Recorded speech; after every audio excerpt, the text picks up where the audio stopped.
So, hello students, good morning once again. I hope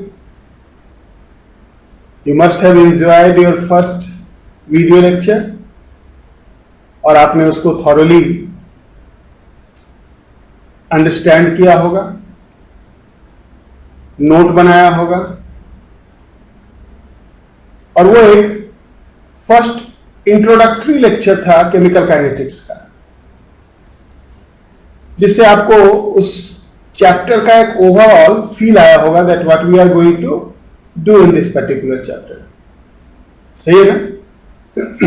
अब next आज हम second class second lecture देखने जा रहे हैं उसी चैप्टर का, केमिकल काइनेटिक्स का, उसी के कंटिन्यूएशन में।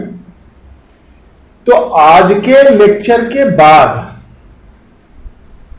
आपको क्या करना है, आपको इसका डीपीपी डाउनलोड करना है। फर्स्ट लेक्चर में जहां हम रुके थे वो था property of order of reaction. Order of reaction की प्रॉपर्टी हमने देखा था। अब आज इंडिविजुअल रिएक्शंस, इंडिविजुअल ऑर्डर के रिएक्शंस के डिटेल्स में हम जाएंगे। वैसे तो हमें सभी ऑर्डर को नहीं देखना है, केमिकल काइनेटिक्स में आपको फर्स्ट ऑर्डर रिएक्शन मेनली देखना है, लेकिन हम थोड़ा सा इनिशियली जीरो ऑर्डर रिएक्शन भी देखेंगे क्योंकि मेंस वगैरह में जीरो ऑर्डर पे भी क्वेश्चन आते हैं, बट एडवांस में एक्सक्लूसिवली केवल और केवल फर्स्ट ऑर्डर रिएक्शन पे ही क्वेश्चन आते हैं। तो आज हम डिफरेंट ऑर्डर के रिएक्शन, केमिकल रिएक्शंस को डिटेल में देखने जा रहे हैं। सो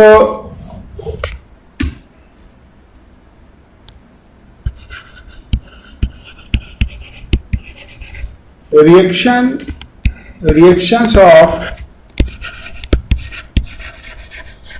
different order, और सबसे पहले इसमें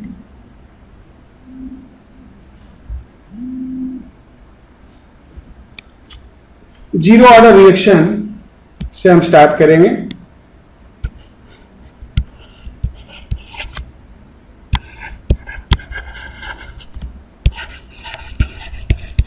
जीरो ऑर्डर रिएक्शन से हम स्टार्ट करेंगे। अगर कोई एक रिएक्शन है A2P जिसका ऑर्डर अगर जीरो गिवन है,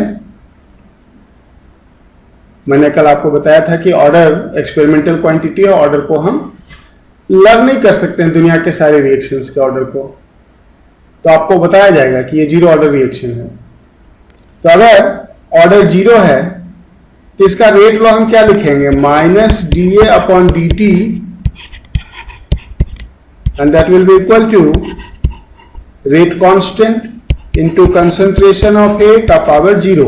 Anything power 0 is 1, so it is simply K. इसे हम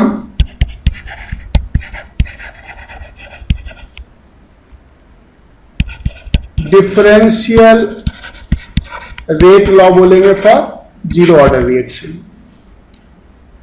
और दिख रहा है कि यहां पे इंस्टेंटेनियस रेट एक कांस्टेंट आ गया है, यानी कि जीरो ऑर्डर रिएक्शन आकर at constant rate independent of concentration of reactant. First information क्या आया,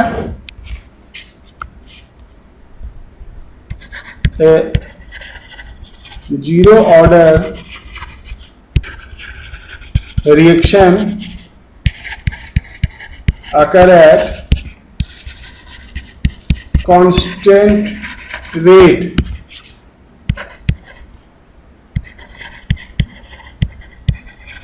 independent of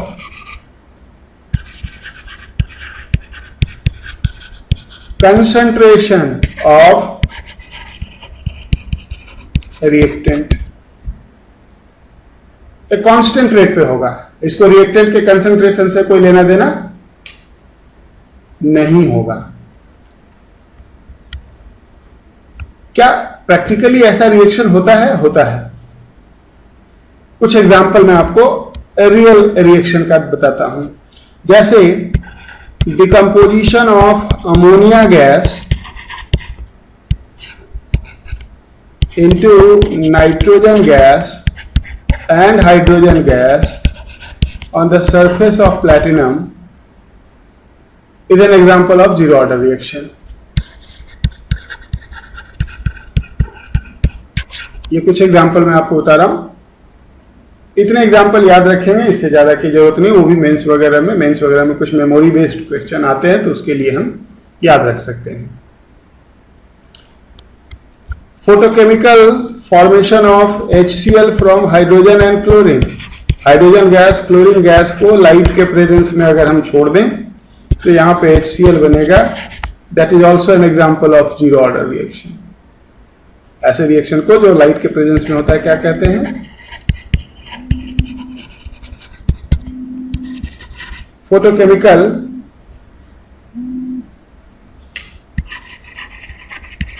रिएक्शन कहते हैं। इसी तरह से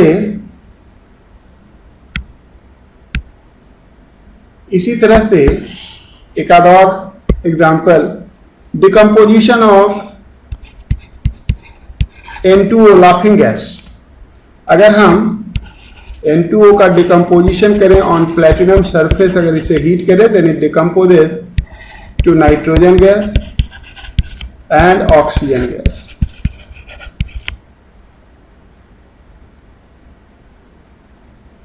It is an example of zero order reaction.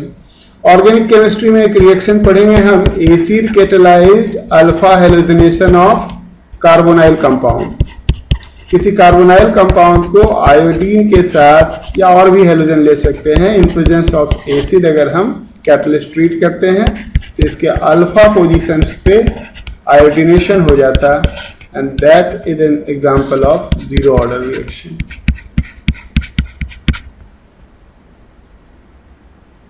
ये कुछ एग्जांपल हैं जीरो ऑर्डर रिएक्शन के। अब हमारा ऑब्जेक्टिव है जीरो ऑर्डर रिएक्शन का मैथमेटिकल एनालिसिस करना। Concentration as a function of time study करना कि टाइम के साथ कंसंट्रेशन रिएक्टेंट का कैसे चेंज होगा, प्रोडक्ट का कैसे चेंज होगा। तो उसके लिए डिफरेंशियल रेट लॉ अभी अभी हमने लिखा था, क्या लिखा था? Minus dA/dt is equal to K constant. अब concentration as a function of time के लिए हमें इसे इंटीग्रेट करना पड़ेगा। तो अगर इसे इंटीग्रेट करना है तो इसको हम लिखेंगे इस तरह से, minus D of A is equal to K dt, और इसे इंटीग्रेट करेंगे between time limit 0 to t और कंसंट्रेशन का लिमिट A0 to A।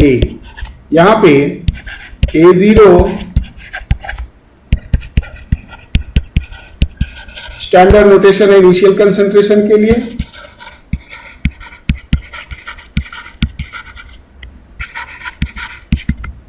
और A किसी टाइम t पे रिएक्टेंट का बचा हुआ concentration.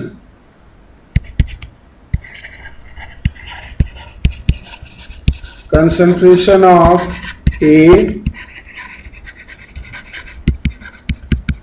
remaining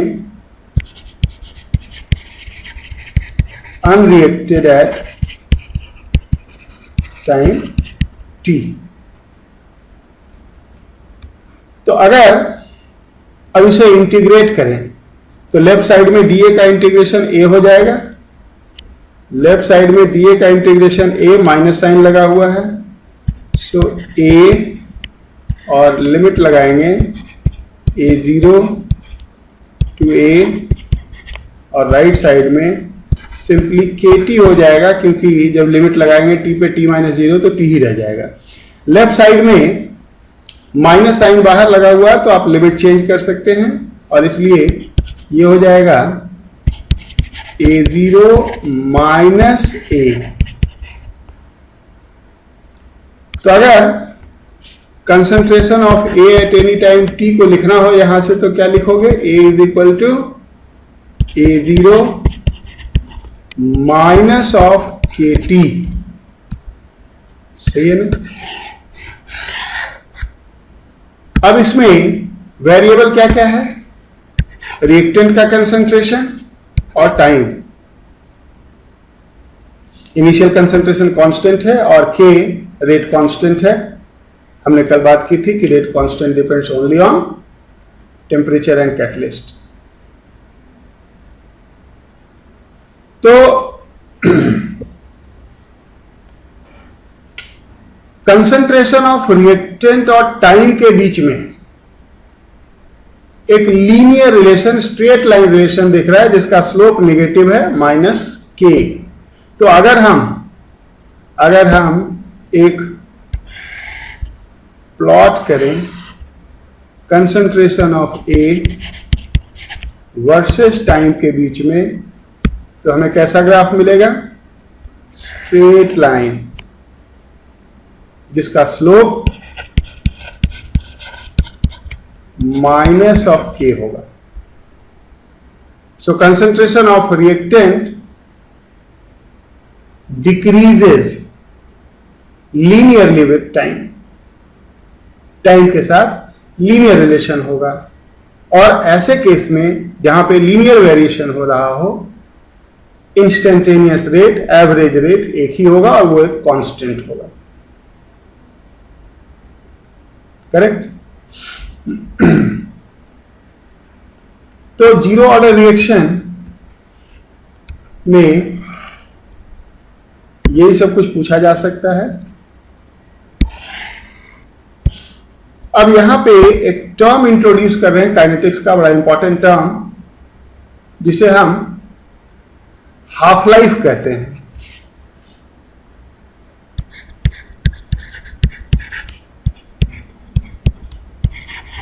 It is going to be very important throughout the kinetics. Half life. Half life is a time in which 50% of reactant is reacted. Half life वो time है जिसमें reactant का आधा react कर जाए, half of the reactant is reacted. It has nothing to do with product directly. Half life को usually ऐसे T half से हम डिनोट करते हैं। It is the time in which half of the reactant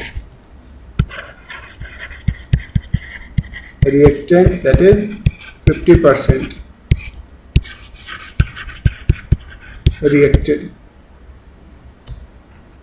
अगर हम जीरो ऑर्डर रिएक्शन के integrated rate law में इसे अप्लाई करें तो हमने अभी अभी पीछे क्या देखा कि KT is equal to A0 minus A at T is equal to T half. जब टाइम हाफ लाइफ हो जाएगा तो रिएक्टेंट का आधा रिएक्ट कर जाएगा, तो बच कितना जाएगा, आधा।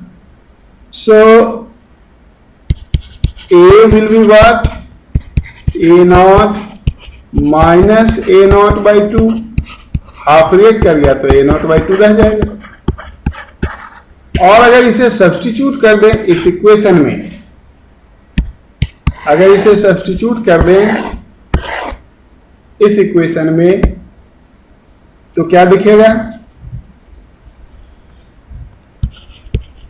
के T half will be equal to A0 by 2 और यहां से हाफ लाइफ क्या आ जाएगा, हाफ लाइफ आ जाएगा A0 by 2 times K। देखा।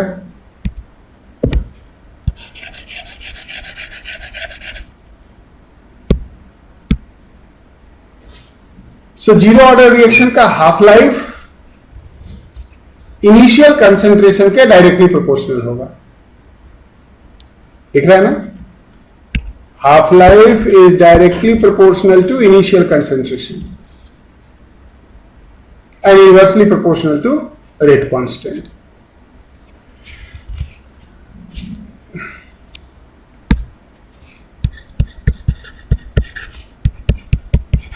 Half-life of a zero order reaction is directly proportional to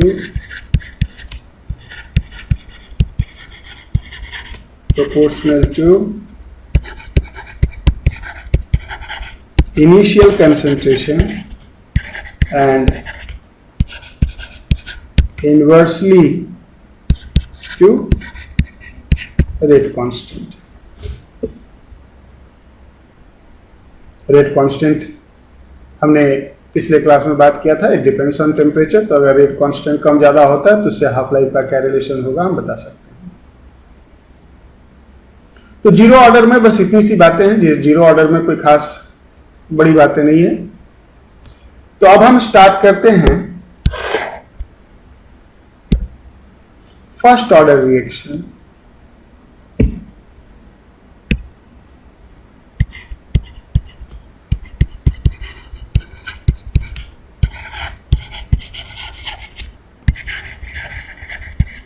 first order reaction, first order reaction को मैंने सेंटर में लिखा है इसके सिग्निफिकेंस के पॉइंट ऑफ व्यू से।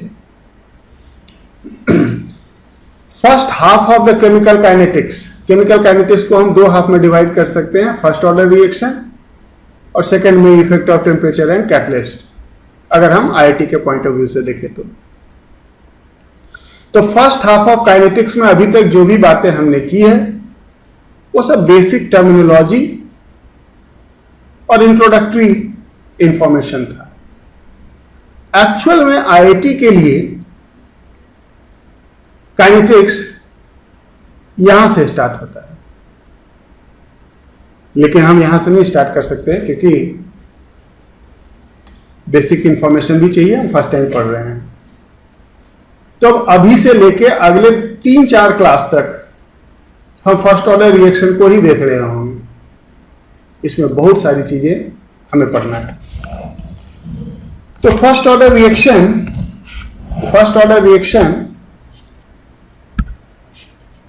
को अगर हमें लिखना हो, अगर कोई केमिकल रिएक्शन हो, A गिव्स P,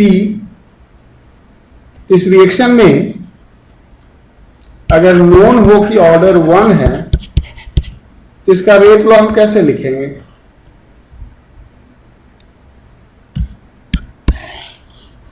इसका हम रेट लॉ कैसे लिखेंगे? हम लिखेंगे minus of dA upon dt will be equal to K rate constant into concentration of A raise to the power 1। ये हो गया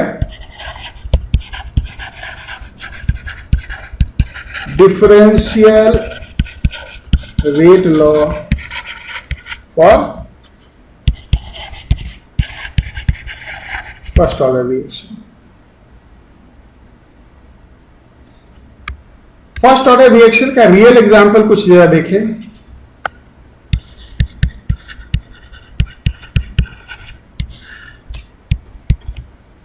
वैसे तो दुनिया के सभी फर्स्ट ऑर्डर रिएक्शन आपको याद नहीं करना है, लेकिन कुछ एग्जांपल हम 2-4 याद रख सकते हैं जो एनसीईआरटी में दिया हुआ है। Decomposition of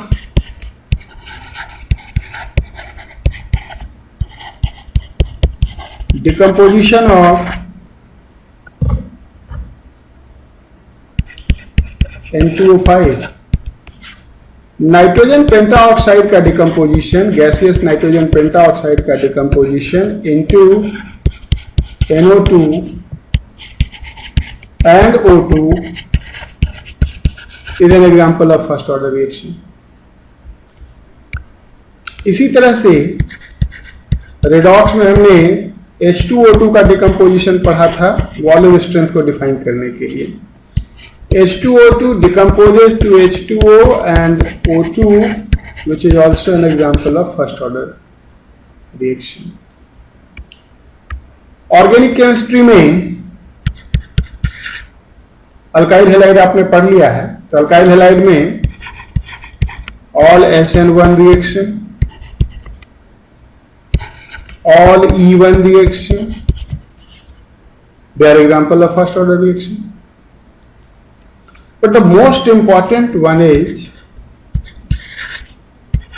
all radioactive decay. जितने भी रेडियोएक्टिव डिके हैं, दे आर ऑल, हम सब जानते हैं कि radioactive substance alpha beta gamma ray emit करता है। एक एग्जांपल से इसको हम समझ सकते हैं। सुना होगा आपने कार्बन 14 अंडरगो बीटा डिके। क्यों, कैसे, ये सब बाद में, भाई अभी जस्ट एक एग्जांपल हम दे रहे हैं। कार्बन 14 अंडरगो बीटा डिके, तो बीटा डिके को हम इस तरह से दिखाते हैं, डिनोमिनेटर वाला चार्ज और ऊपर वाला मास नंबर को डिनोट करता है। और एक रिएक्शन में चार्ज और मास नंबर दोनों बैलेंस होना चाहिए। तो अगर इधर 6 है, इधर -1, तो 7 वाला आना चाहिए चार्ज, और 7 होता है नाइट्रोजन का atomic number 14। This is an example of first order process.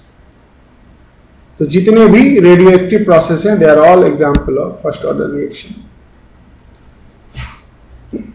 अब हमारा प्राइम ऑब्जेक्टिव अभी है कि किसी फर्स्ट ऑर्डर प्रोसेस में कंसंट्रेशन और टाइम को रिलेट करना, कि टाइम के साथ कंसंट्रेशन कैसे चेंज होगा। तो प्रोसीड करते हैं उसके लिए। अभी हमने डिफरेंशियल रेट लॉ लिखा था, तो डिफरेंशियल रेट लॉ क्या लिखा हमने, -dA/dt is equal to K into A। अब इसे हमें इंटीग्रेट करना होगा to solve the concentration as a function of time. तो इसको इंटीग्रेट करने के लिए क्या करें, सेपरेशन ऑफ वेरिएबल, इसको लिखो K dt, K into D T is equal to -dA/A, और इसे अब इंटीग्रेट करेंगे between time limit 0 to t and concentration limit A0 to A। Left side में तो dt का इंटीग्रेशन t हो जाएगा, और लिमिट लगाएंगे t-0 तो t ही रह जाएगा, तो लेफ्ट साइड तो kt रह जाएगा। dx/x का इंटीग्रेशन log नेचुरल x होता है, सुना होगा आपने। dx/x का integration ln of x log natural x होता है। तो राइट साइड में dA/A उसी का फॉर्म है, तो उसका इंटीग्रेशन ln A हो जाएगा। और इसलिए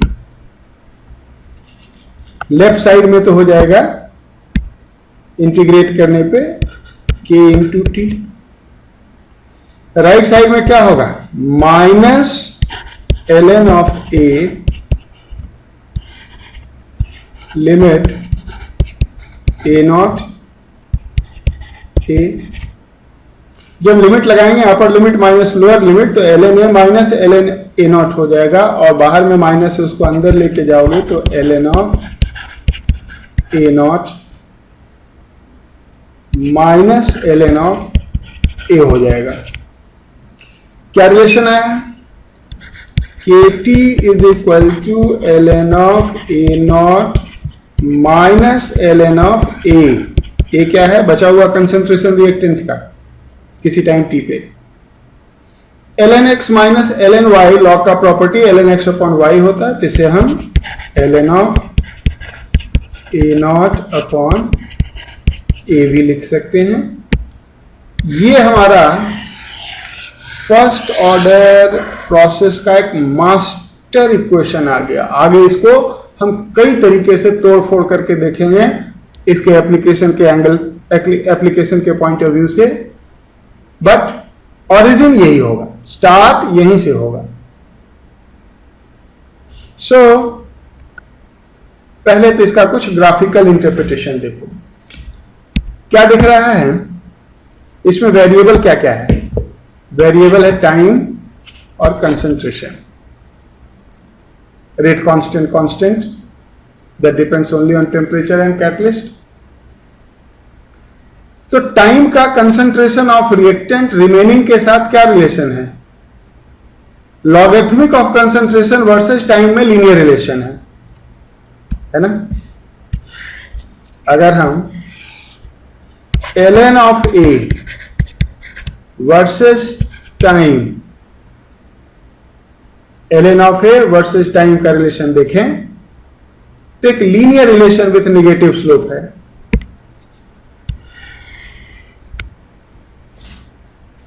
जिसका स्लोप -1 है।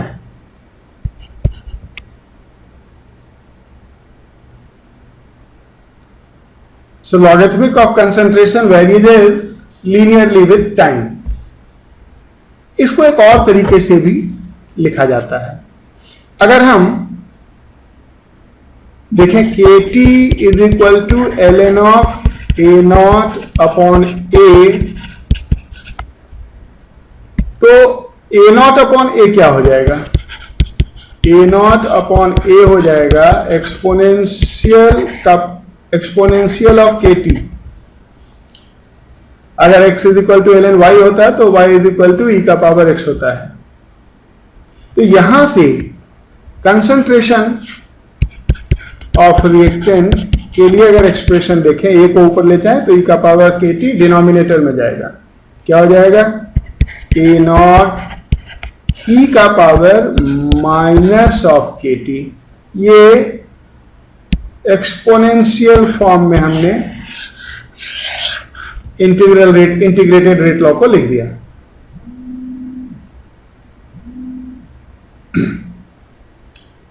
एक्सपोनेंशियल फॉर्म में हमने इंटीग्रेटेड रेट लॉ को लिख दिया। तो अब अगर हम या तो रिलेशन कंसंट्रेशन वर्सेस टाइम में था, log of concentration versus time, अगर डायरेक्ट कंसंट्रेशन और टाइम में हम रिलेशन देखें, डायरेक्ट कंसंट्रेशन और टाइम में रिलेशन देखें तो क्या दिख रहा है?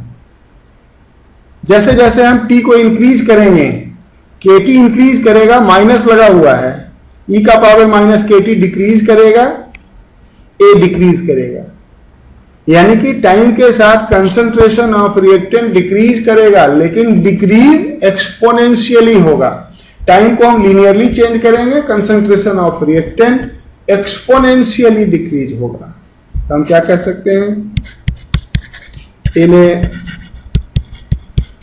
First order reaction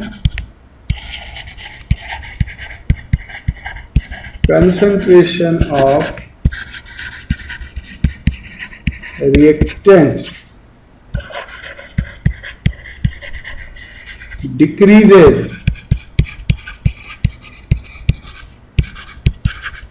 exponentially with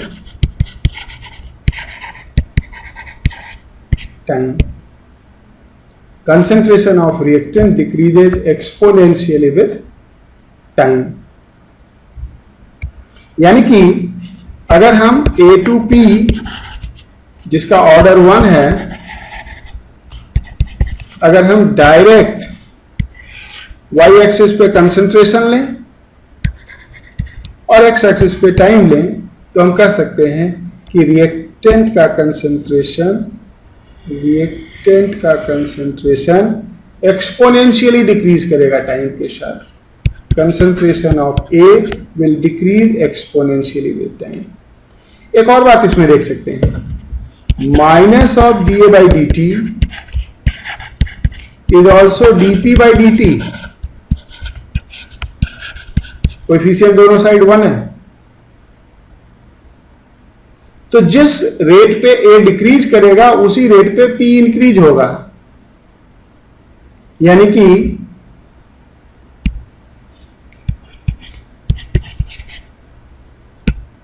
concentration of product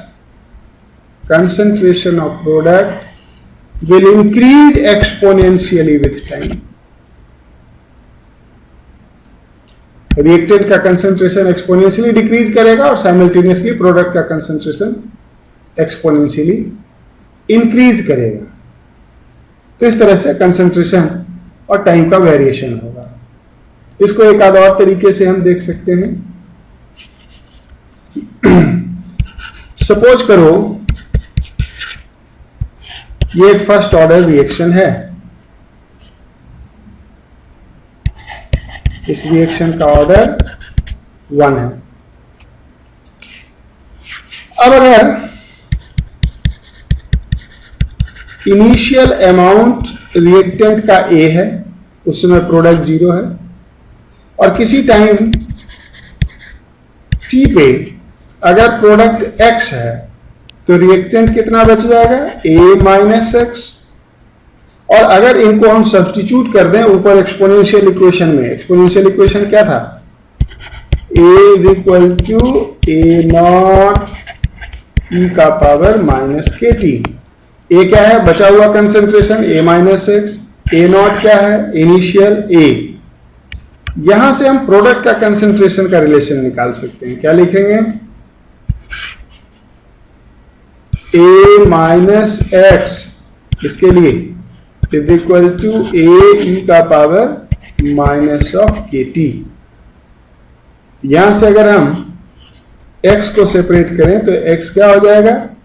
A minus A E का पावर माइनस के टी। इसे हम लेफ्ट साइड में ले गए, x को राइट साइड में ले आए। A कॉमन हो गया, 1 माइनस E का power minus of K T. ये आ गया प्रोडक्ट का कंसंट्रेशन किसी टाइम T पे। कभी कभी पूछ देता है कि अगर रिएक्टेंट का इनिशियल कंसंट्रेशन A है, प्रोडक्ट का कंसंट्रेशन किसी टाइम T पे X है, तो बताओ क्या रिलेशन होगा A और X में। तो ये हो गया। इसे एक और तरीके से हम फर्स्ट ऑर्डर रिएक्शन को एक्सप्रेस करते हैं। A P ऑर्डर 1 कह रहा है कि अगर fraction log of fraction versus time का प्लॉट करें तो क्या होगा? फ्रैक्शन क्या है? It is fraction of reactant remaining unreacted at time t।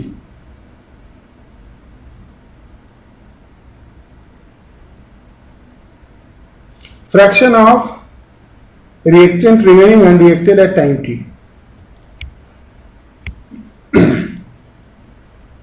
अब ये है क्या असल में? किसी टाइम टी पे बचा कितना? A। इनिशियल कितना था? A not. तो फ्रैक्शन क्या हो जाएगा? A upon A not.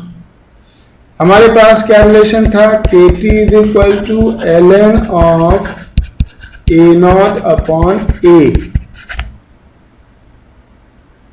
क्या इसे हम लिख सकते हैं? ln of A upon A not का पावर -1। हमने इन्वर्स कर दिया। -1 को बाहर निकाल लो तो क्या हो जाएगा? K T is equal to minus ln of A upon A not. अब माइनस साइन को इधर ले लें तो आ जाएगा, क्या आ जाएगा? ln of A upon A not is equal to minus of K T. ये आ गया फ्रैक्शन का लॉग के लिए एक्सप्रेशन। यहां पे ये फ्रैक्शन एफ, तो ln f is equal to minus K T, equation of straight line, equation of straight line passing from origin.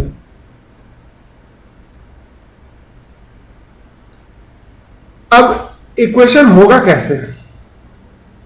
इसमें t पॉजिटिव है, k पॉजिटिव है, तो जैसे जैसे हम t का वैल्यू इंक्रीज करेंगे, x एक्सिस पे लेफ्ट टू राइट जाएंगे,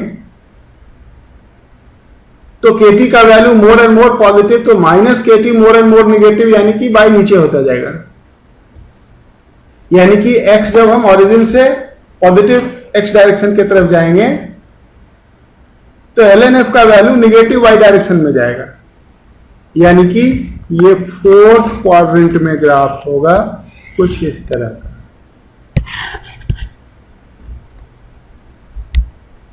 तो ये है different way of expressing first order reaction. First order reaction को ग्राफिकली अलग अलग तरीके से हमने देखा। अब नेक्स्ट स्टेप है इसका न्यूमेरिकल एप्लीकेशन, और यहीं से चैलेंजेस स्टार्ट होता है। फर्स्ट ऑर्डर पे वैरायटीज ऑफ प्रॉब्लम्स पूछा गया है, और इसी के बारे में मैंने आपको बताया था कि अब अगले 3 दिन तक डिफरेंट वैरायटीज ऑफ प्रॉब्लम्स हम सॉल्व कर रहे होंगे फर्स्ट ऑर्डर प्रोसेस पे। इसका इतना बड़ा रेंज है। तो हम स्टार्ट करते हैं आज कुछ सिंपल से प्रॉब्लम से, जिसमें हम कंसंट्रेशन और टाइम को रिलेट कर रहे होंगे।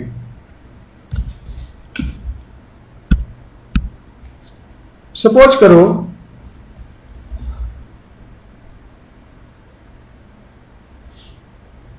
करो एक सिचुएशन है, कहा जा रहा है in a first order reaction A to P, 20% of reaction is completed in, कोई टाइम ले लो, 5 hours. Determine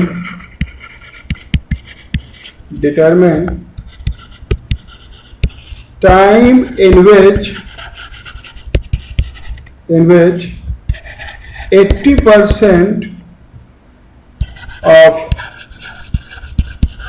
reaction will be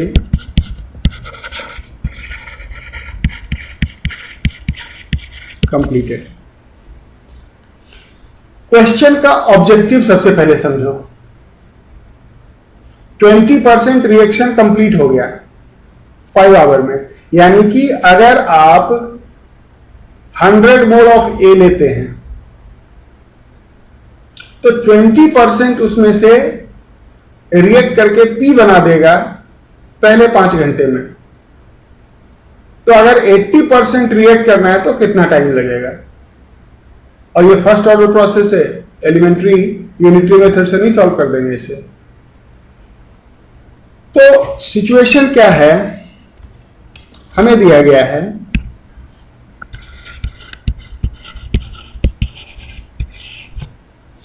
%, in 5 hours, 80% in what time? जब भी फर्स्ट ऑर्डर प्रोसेस में या किसी में भी बात परसेंटेज में हो तो इनिशियल हमेशा 100 लेंगे। इनिशियल 100 का मतलब क्या हुआ? A0 100 ले लेंगे। तो ये जो परसेंट है वो सीधा सीधा नंबर बन जाएगा, नंबर ऑफ मोल्स रिएक्टेड आ जाएगा। यानी कि अगर हम फर्स्ट पार्ट को सॉल्व करें तो K T is equal to L N of A not upon A, T is equal to 5 hour, A not is equal to 100, 20% react कर गया तो बचा कितना 80, तो क्या आ जाएगा K into 5 is equal to L N of A not 100 upon A बचा हुआ 20% रिएक्शन हो गया, यानी कि 100 में से 20 चला गया, तो बच कितना गया 80, 100 minus 20 80, so ln of 100 by 80, so ln of 5 by 4, यहां से k आ जाएगा, k is equal to what 1 upon 5 ln of 5 by 4। इसको सॉल्व नहीं करना है, इसको भी होल्ड करना है। अब फिर से सॉल्व करेंगे उसी को 80% के लिए, और इस बार वो अननोन टाइम है, k into T, k will remain constant, k तो वही रहेगा, कंसंट्रेशन पे डिपेंड करता नहीं, kt will be ln of 100 upon 80% इस बार कंप्लीट हो गया, 100 में से 80 चला गया तो 20 बच गया, ln ऑफ 5। अब यहां पे हम k की वैल्यू सब्स्टिट्यूट कर देंगे इक्वेशन 1 से, तो क्या आ जाएगा ln of 5 is equal to k is what 1 upon 5 ln 5 by 4 into T, k की वैल्यू सब्स्टिट्यूट कर दिया इक्वेशन 1 से, तो यहां से t क्या आ जाएगा 5 ln 5 डिनोमिनेटर में क्या आ जाएगा ln 5 by 4 को लिख सकते हैं हम ln 5 माइनस ln ऑफ 4। अब इक्वेशन तो यहां पे ln में है, लेकिन हमें जो लॉग का वैल्यू मालूम होता है वो बेस 10 में मालूम होता है, तो हम सब जानते हैं कि ln of x is equal to 2.303 log of x होता है, जहां पे बेस 10 होता है। यहां पे डिनोमिनेटर न्यूमरेटर दोनों में लॉग नेचुरल है, तो ऊपर भी 2.3 का फैक्टर लगेगा, नीचे भी दोनों में 2.3 का फैक्टर लगेगा, 2.3 का फैक्टर कैंसिल हो जाएगा और ये आ जाएगा 5 log of 5 upon log of 5, और लॉग ऑफ 4 को हम लिख सकते हैं 2 लॉग 2। लॉग 5 सबको पता है 0.7 होता है, 5 into 0.7 upon log 5 0.7 minus 2 into 0.3, log 2.3 होता है 0.3, तो डिनोमिनेटर में हो जाएगा 0.7 माइनस 0.6 0.1, ये आ जाएगा 5 इंटू 0.7 अपॉन 0.1, डेसिमल कैंसिल हो जाएगा, ये 35 आवर्स आएगा, यानी कि ये रिएक्शन 35 आवर में 80% कंप्लीट हो जाएगा। अगर 100 मोल्स इनिशियली लें तो 35 घंटे के बाद उसमें से 80 मोल रिएक्ट कर गया होगा और बच गया होगा केवल 20 मोल। समझ गए? अब इसके बाद जरा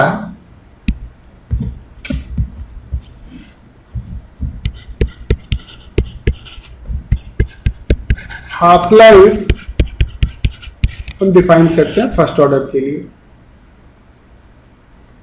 हाफ लाइफ का डेफिनेशन तो एक ही है, हाफ लाइफ वो टाइम जिसमें कि रिएक्टेंट का हाफ रिएक्ट कर जाए।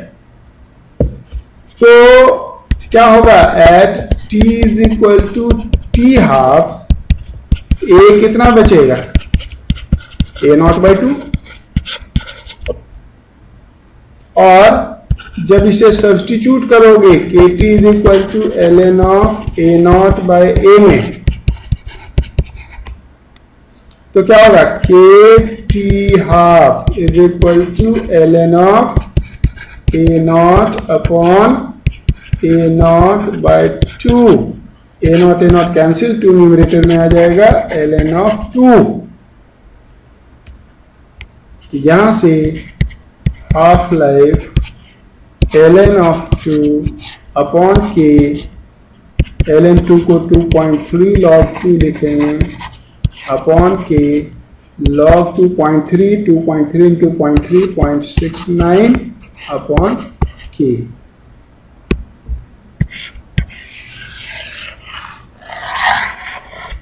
क्या खास लिखा है इसमें? अगर याद करो पीछे जीरो ऑर्डर रिएक्शन, तो जीरो ऑर्डर रिएक्शन में हाफ लाइफ का एक्सप्रेशन आया था A0/2K। उसमें A0 इनिशियल कंसंट्रेशन रिएक्टेंट का आया था। फर्स्ट ऑर्डर रिएक्शन के हाफ लाइफ के एक्सप्रेशन में इनिशियल कंसंट्रेशन टर्म है ही नहीं, यानी कि हम कह सकते हैं कि half life of first order reaction is independent of initial concentration. First order reaction का हाफ लाइफ इनिशियल कंसंट्रेशन पे डिपेंड नहीं करता। सही है ना?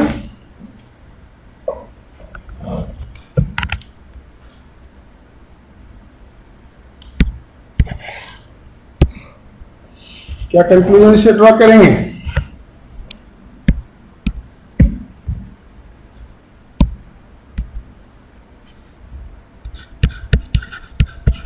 Half life of a first order reaction is independent of initial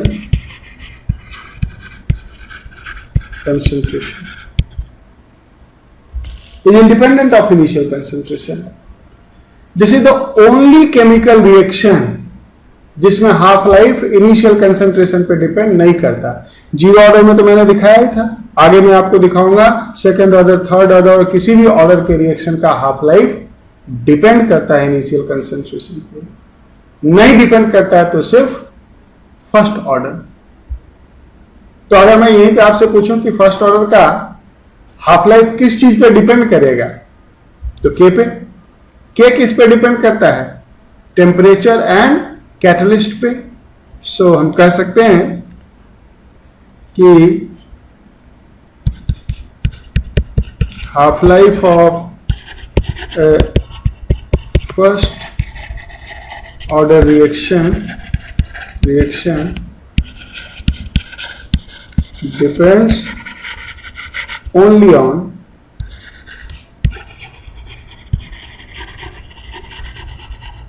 temperature and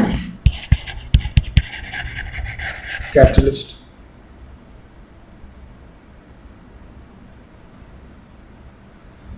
जबकि बाकी में जीरो ऑर्डर, सेकेंड ऑर्डर में टेम्परेचर पे भी डिपेंड करेगा, कैटलिस्ट पे भी डिपेंड करेगा और इनिशियल कंसंट्रेशन पे भी डिपेंड करेगा। न्यूमेरिकल पर्पस से हम हाफ लाइफ का एक्सप्रेशन कभी ln2 भी यूज करेंगे, कभी log 2 भी यूज करेंगे, वो डिपेंड करेगा हमें, क्योंकि कई बार log 2 यूज करेंगे तो 2.3 कैंसिल हो रहा होगा दोनों साइड में, और अगर डायरेक्ट एब्सोल्यूट में सॉल्व करना होगा तो ln2 के लिए हम सीधा 0.6 ले सकते हैं। तो यह है फर्स्ट ऑर्डर में हाफ लाइफ का एक्सप्रेशन। इसको हम इस तरह से भी समझ सकते हैं कि मान लो एक कोई रिएक्शन है A गिविंग P, यहां पे कुछ इनिशियल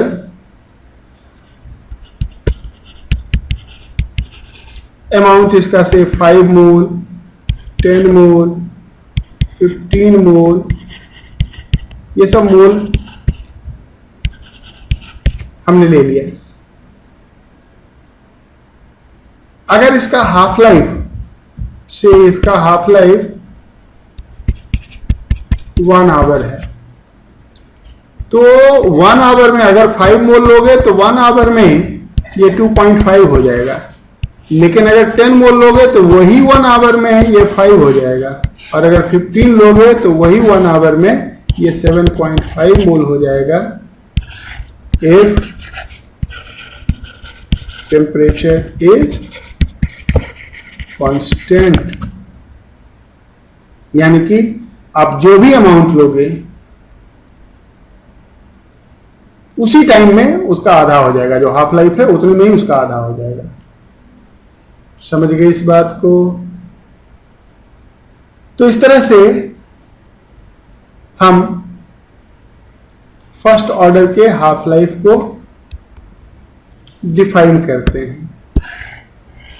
अब इसके आगे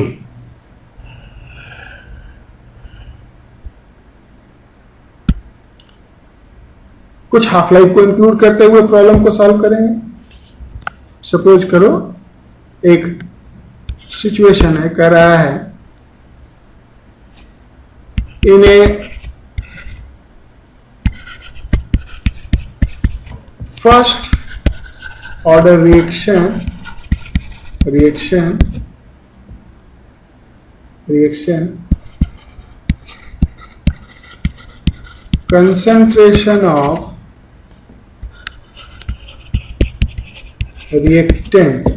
concentration of reactant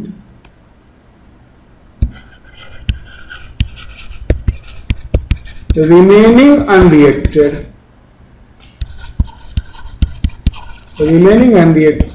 after 5 hour and 18 hour, are after 5 hour and 18 hour are 3 into 10 का power minus 3 molar and 1.5 into 10 का power minus 4 molar respectively. Determine half life and concentration of reactant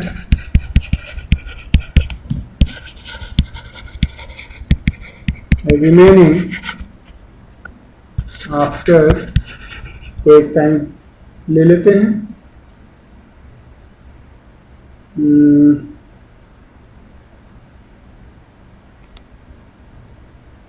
पहले हमने 5 our 18 our लिया था, 10 our ले लेते हैं।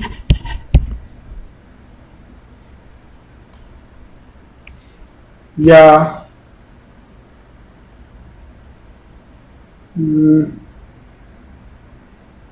26 our लेते हैं, 10 आवर नहीं, कैलकुलेशन को थोड़ा इजी रखने के लिए 26 आवर लेते हैं। अब इस पर्टिकुलर क्वेश्चन में सबसे पहले तो हमें यह समझना है कि क्या क्या दिया गया है। First order,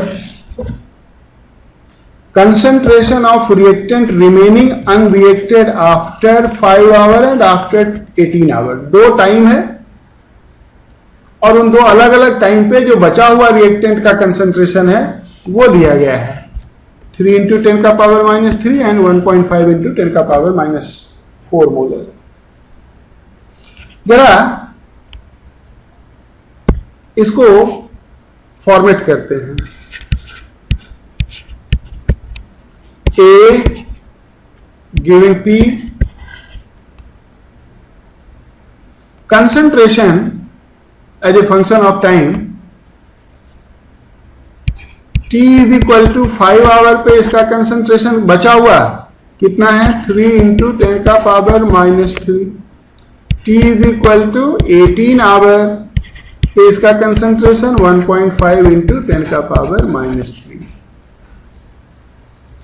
integrated rate law क्या होता है? K into T is equal to ln of A0 upon A। यहां पे वेरिएबल क्या क्या है? A and T। अगर इसे हम सपोज करो ऐसे लिख लेते हैं, is equal to ln of A not minus ln of A, ऐसे लिख लेते हैं। तो वेरिएबल क्या क्या है? टाइम और ये वाला टर्म। अगर इसको हम लीनियर इक्वेशन की तरह दो डिफरेंट टाइम पे लिखना चाहें तो क्या लिखेंगे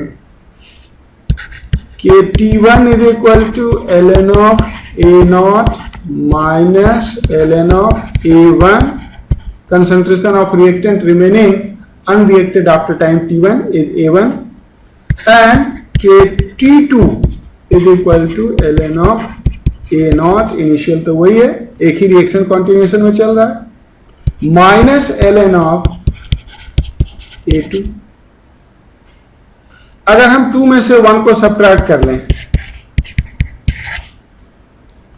अगर हम 2 में से 1 को सब्ट्रैक्ट कर लें तो क्या बचेगा? 2 माइनस 1 अगर करें तो ए नॉट का टर्म कैंसिल हो जाएगा, इधर से आ जाएगा k common, t2 minus t1 will be equal to, right side में ln ऑफ 2 माइनस 1, ये ऊपर वाला पॉजिटिव हो जाएगा, ln a1 minus ln a2 हो जाएगा, जिसे हम लिख सकते हैं ln a1 अपॉन a2। अब इस क्वेश्चन में देखो, दो अलग अलग टाइम पे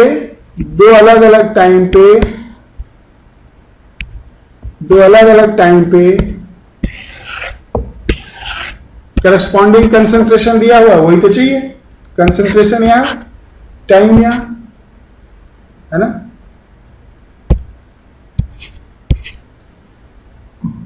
दो डिफरेंट कंसंट्रेशन दो डिफरेंट टाइम पे गिवन है, यानी कि अगर हम इसे सॉल्व करना चाहें तो k इससे इवेल्युएट हो जाएगा ना। करते हैं इवेल्युएट k को इवेल्युएट करो, क्या आएगा? k into t2 18 minus t1 5 is equal to ln of a1 3 into 10 का power minus 5 divided by 1.5 into 10 का पावर माइनस 3। ये 20 है, 1.5 टू माइनस 3 माइनस 4 है ना, ऊपर माइनस 3 10 का पावर माइनस 3 है, नीचे 10 का पावर माइनस 4 है। तो ये क्या बचेगा? ln 20 और इधर k into 13, so 13k is ln 20, और k को क्या लिख सकते हैं? ln 2 by t half, so it is 13 into ln 2 upon t half. इसे याद रखेंगे। तो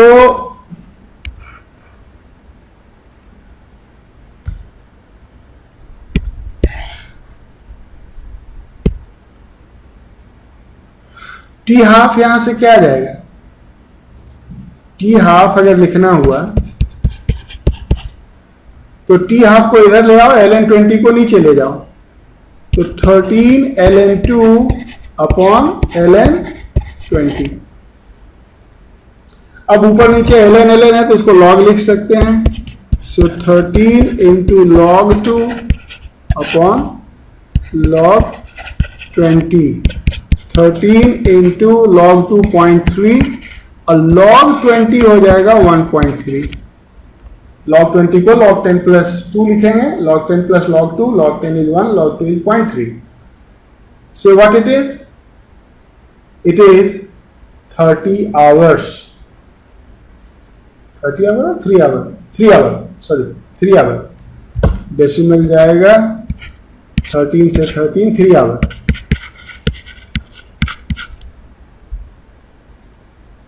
तो हाफ लाइफ इसका आ गया 3 आवर।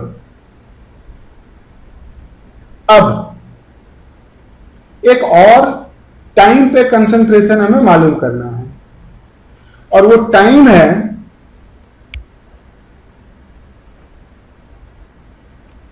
यहां देखिए, क्वेश्चन में एक और पूछा गया था, and concentration of reactant remaining after 26 our.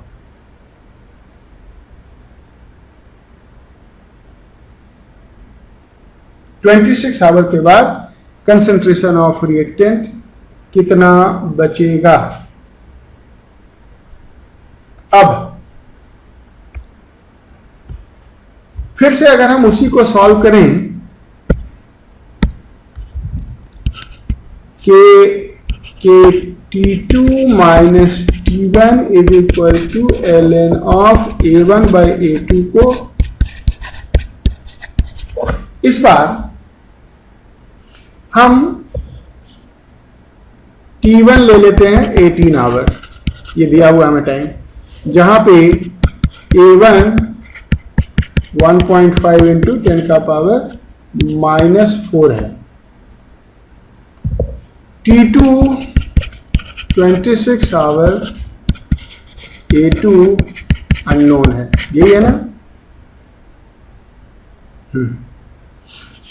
तो क्या लिखेंगे कि T2 minus T1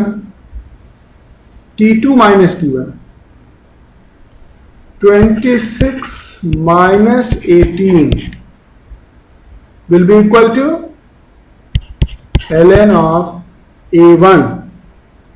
A1 is 1.5 into 10 का power minus 4 divided by A2 unknown. So it is 8 times K. 8 times K. And K is what? ln 2 by T half. तो इसे हम लिख सकते हैं 2.3 log 1.5 into 10 का power minus 4 divided by A2, यही unknown है, is equal to 8 into ln 2 को हम लिख सकते हैं 2.3 log 2 divided by T half which is 3 hour. Already हमने सॉल्व कर रखा है। ये यहां से 2.3 कैंसिल हो जाएगा, ठीक है ना।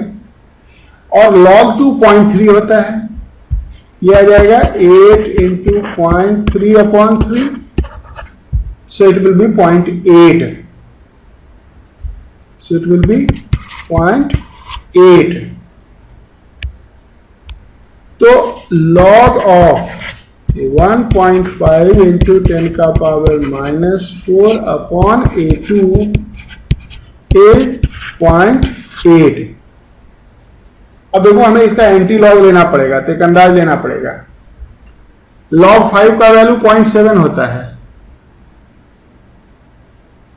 log 5 का वैल्यू 0.7 होता है,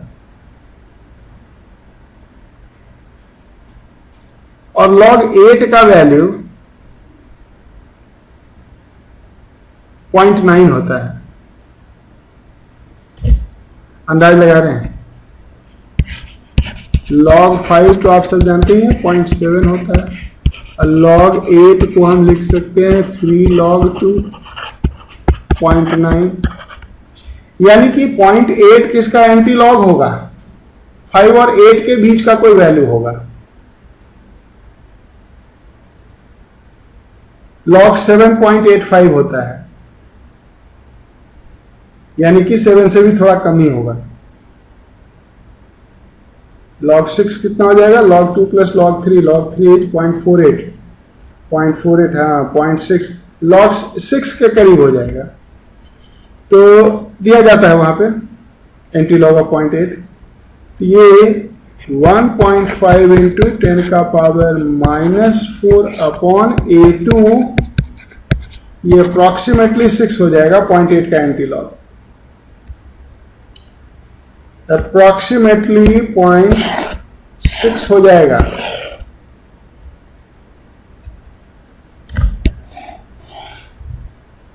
और जब इसे A2 के लिए हम सॉल्व करेंगे तो A2 will be what? 1.5 into 10⁻⁻4 divided by 6। इसको डेसिमल के लिए 0 नीचे करके इसको 4 से कैंसिल कर सकते हैं, तो ये आ जाएगा 2.5 इंटू 10⁻⁻5। नीचे 4 है ना, तो 2.5 इंटू 10⁻⁻5 मोलर आ जाएगा। ये है kinetics and it's just beginning, ये केवल शुरुआत है। आगे अभी भी बहुत लंबी सफर है। तो इस तरह से हम concentration versus time for the first order reaction solve कर रहे हैं, और इसमें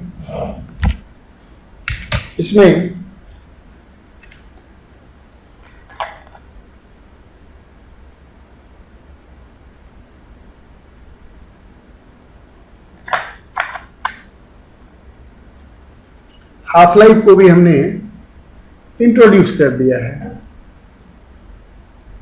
एक और वैरायटी इसमें देखो,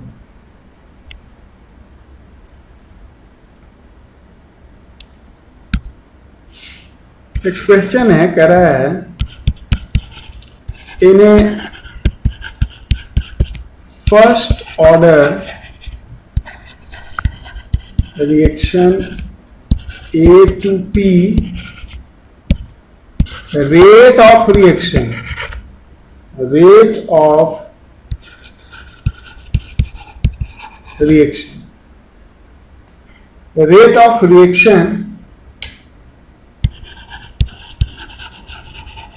measured after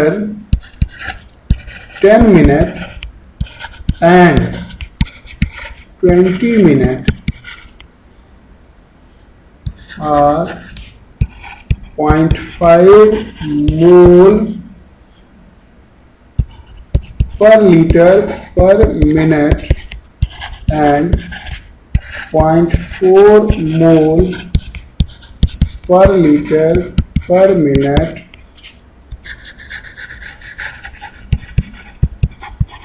respectively.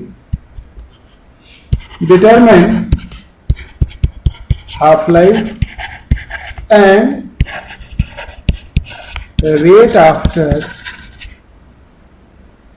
10-20 हो ही गया तो 30 मिनट ले ले, आफ्टर 30 मिनट। अब इसमें क्या है,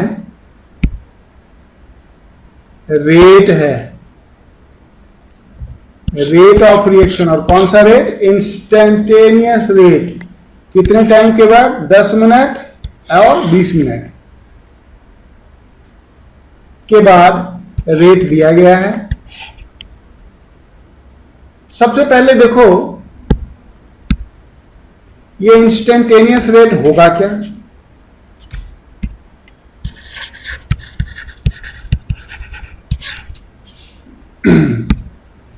rate minus dA by dt is what? K into concentration of it. इसमें A, ये A टर्म है क्या? ये इंस्टेंटेनियस कंसंट्रेशन है रिएक्टेंट का किसी टाइम टी पे, है ना? किसी टाइम टी पे रिएक्टेंट का बचा हुआ इंस्टेंटेनियस कंसंट्रेशन।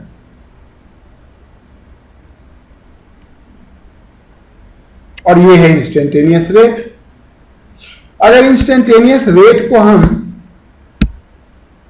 R से डिनोट करें तो क्या हम कह सकते हैं कि R1 is nothing but K into A1, जहां पे A1 concentration of reactant remaining unreacted at time T1 है।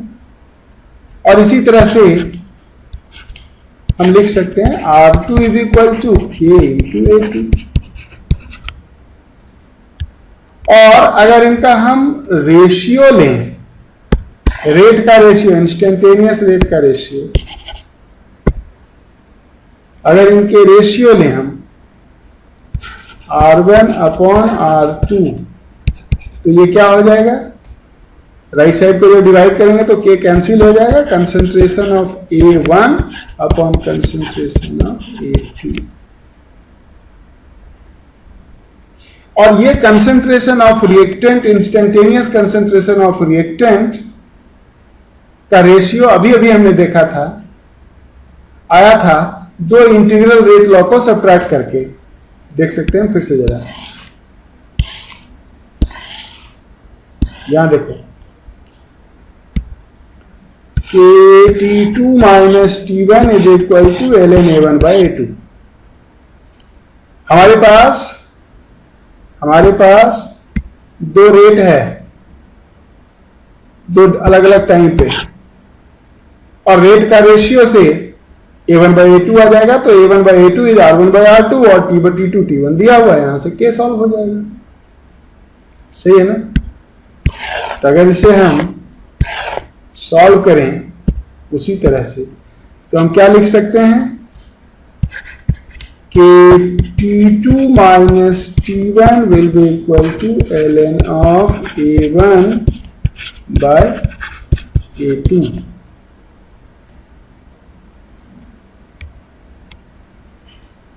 T2 20 मिनट है, T1 10 मिनट है, तो K 20 minus 10 is equal to ln 10 minute पे 0.5 था रेट और 20 मिनट पे 0.4 था, ये हो जाएगा ln ऑफ 5 बाई 4, और लेफ्ट साइड में है 10K, तो हाफ लाइफ तो आ गया। अब यहाँ K के लिए लिख देंगे ln 2 by T half, 10 ln 2 by T half, तो टी हाफ क्या हो गया, टी हाफ हो गया 10 times ln of 2 divided bye ln of 5 minus ln of 4। ln के लिए ऊपर नीचे 2.3 से मल्टीप्लाई करेंगे, वो कैंसिल भी हो जाएगा। क्या रह जाएगा, ये रह जाएगा, ये रह जाएगा 10 इंटू ln 2 के लिए 0.3 लॉग बना के, नीचे हो जाएगा 0.7 माइनस 0.6, लॉग 4 को 2 log 2 लिख लेंगे, तो 0.1 कितना आ गया, 10 मिनट।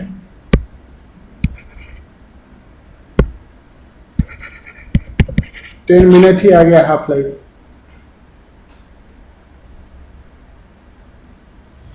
मिनट ही आया ना, नहीं 30, सॉरी, ये जाएगा 10 इंटू 0.3 अपॉन 0.1, तो 30 हो जाएगा ना,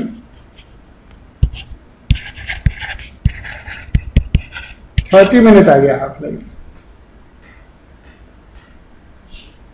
तो 30 मिनट अगर हाफ लाइफ आ गया तो हमसे पूछा है एक और पार्ट इसमें, रेट आफ्टर 30 मिनट।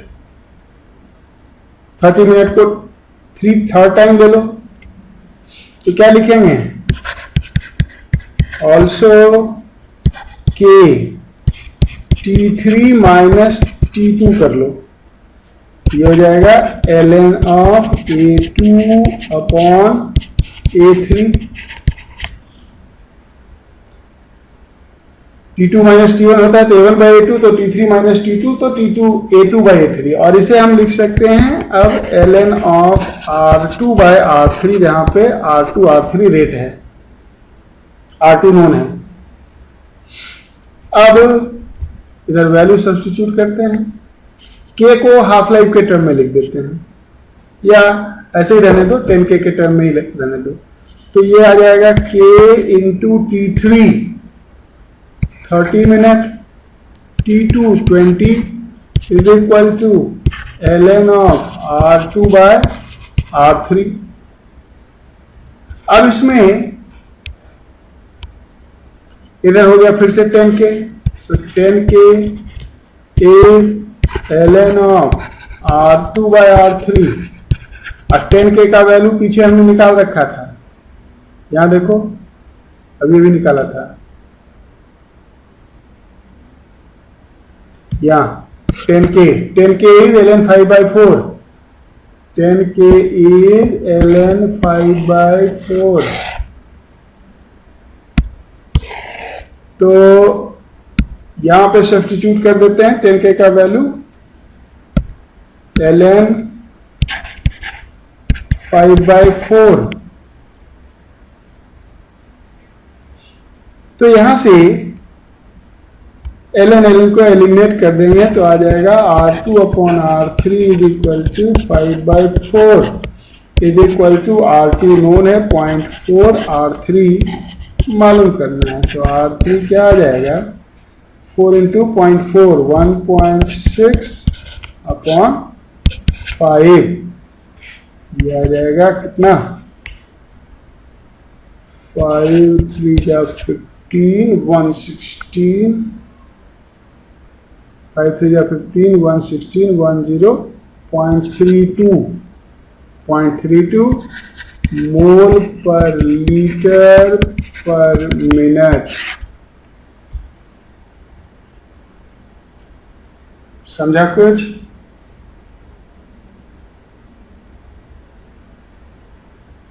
तो इस तरह से हम फर्स्ट ऑर्डर के कुछ बेसिक क्वेश्चन, घबराना नहीं, बेसिक है ये तो बहुत कुछ है इसमें। अब जरा एक सिचुएशन समझो। कह रहा है for a first order reaction determine relationship between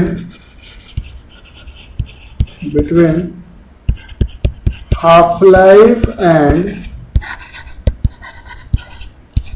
time in which 99.9% reaction will be completed। Half life एक टाइम है और एक दूसरा टाइम। देखते हैं जरा क्या करना है इसमें।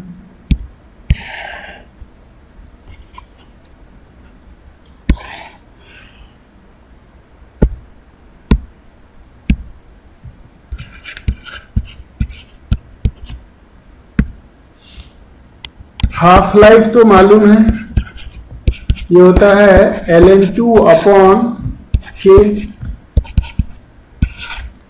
99.9% रिएक्शन कंप्लीट करना है तो क्या लिखेंगे KT is equal to ln of 100/A0/A। 100 में से अब 99.9 चला जाना है तो क्या बच जाएगा ln of 100/0.1 it is ln of 1000।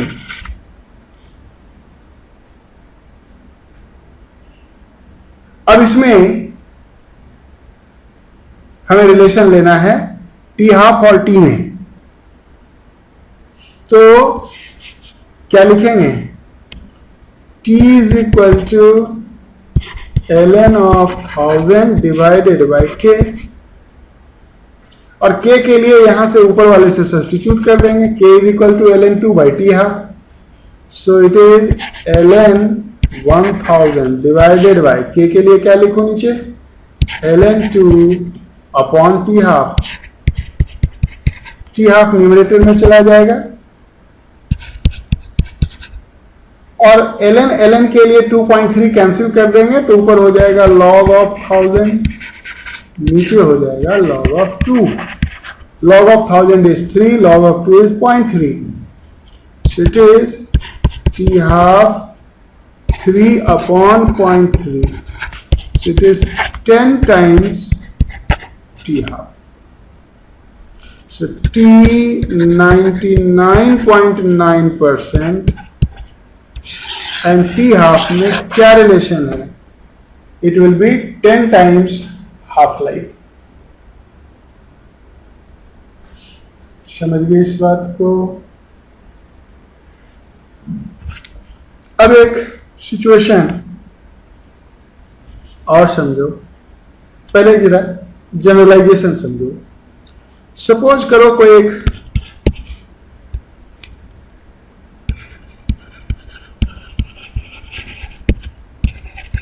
Generalisation आपको बताने जा रहे हैं जो कि प्रॉब्लम सॉल्व करने में हमें हेल्प करता है। सपोज करो एक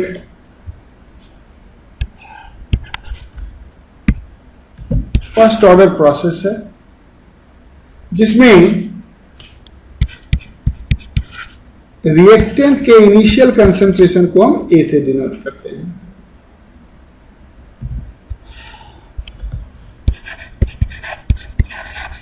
आफ्टर 1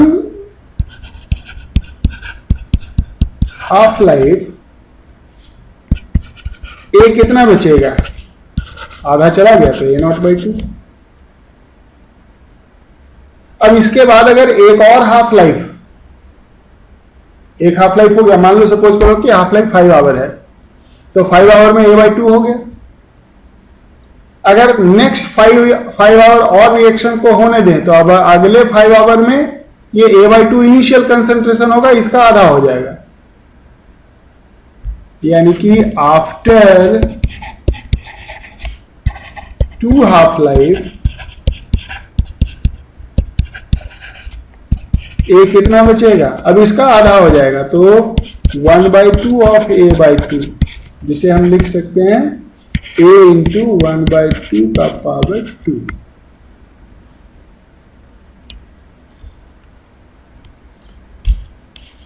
तो आफ्टर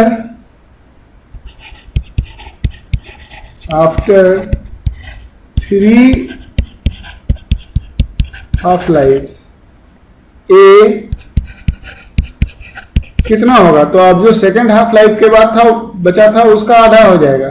सो 1/2 इंटू ए इंटू 1/2 का पावर 2, ये आ जाएगा ए इंटू 1/2 का पावर 3। तो अगर हम आफ्टर n हाफ लाइफ इसे लिखें कि रिएक्टेंट कितना बचेगा, ये हो जाएगा A0, इसी जनरलाइजेशन के बेसिस पे A0 इंटू 1/2 का पावर n। तो अगर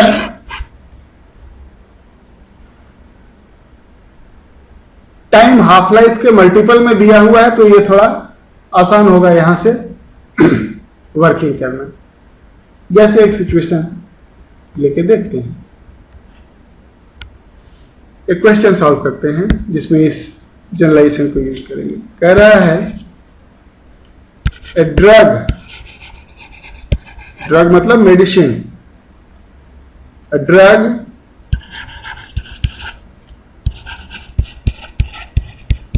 decomposes in the body obeying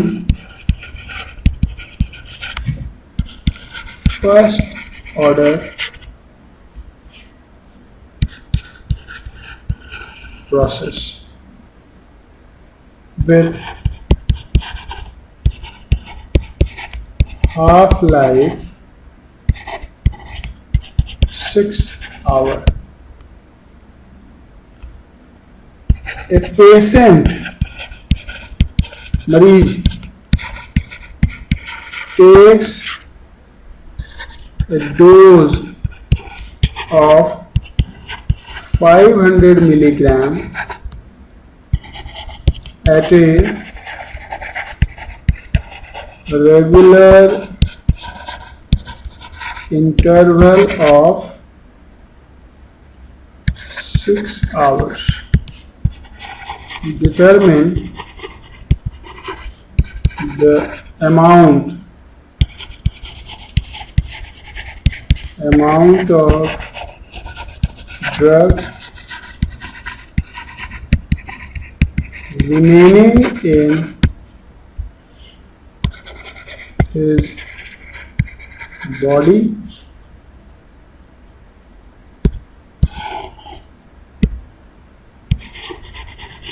just after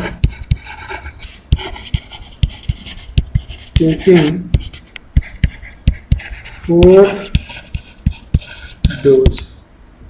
question को समझो। पहले करा है कि ड्रग, कोई मेडिसिन, जब हम मेडिसिन लेते हैं तो बॉडी में जाके वो रिएक्शन करता है, that decomposes by first order process, जिसका हाफ लाइफ है 6 आवर। अब एक मरीज है, एक कोई पेशेंट है, एक कोई रोगी है जो हर 6 घंटे पे 500 मिलीग्राम का टैबलेट एज ए मेडिसिन ले रहा है। 500 मिलीग्राम का गोटी हर 6 घंटे पे वो खा रहा है।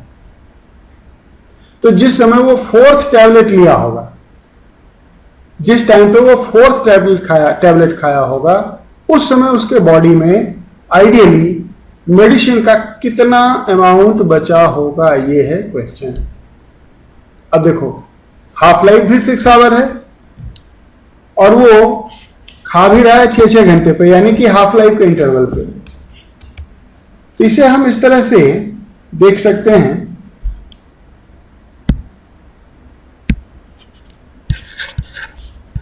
हम कह सकते हैं कि उसके डोज कुछ इस तरह से हम दिखा रहे हैं, 1 2 3 4,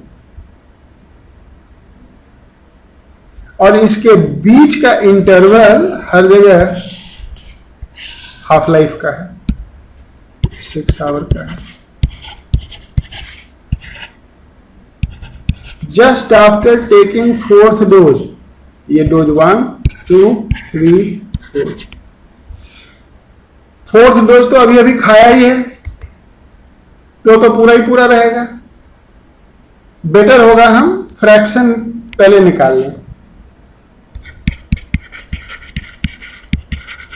फ्रैक्शन रिमेनिंग, कितना फ्रैक्शन? तो 4th डोज तो पूरा ही बचेगा, 1 फ्रैक्शन होगा। 3rd डोज कितना देर पहले खाया था? 6 घंटा पहले। तो 3rd डोज का, 3rd टैबलेट का कितना पार्ट उसके बॉडी में डिकम्पोज कर गया होगा? 50%, हाफ लाइफ। तो बच कितना गया? 50%, यानी कि इसका कितना फ्रैक्शन बच गया? 1/2। सेकेंड टैबलेट कितना देर बॉडी में रह चुका है? 12 आवर, 6 घंटा 6 12 घंटा, 2 हाफ लाइफ। 2 हाफ लाइफ तो बचा कितना होगा? अभी अभी फॉर्मूला निकाला था, इसका कितना बचा होगा? 1/2 का पावर 2 फ्रैक्शन।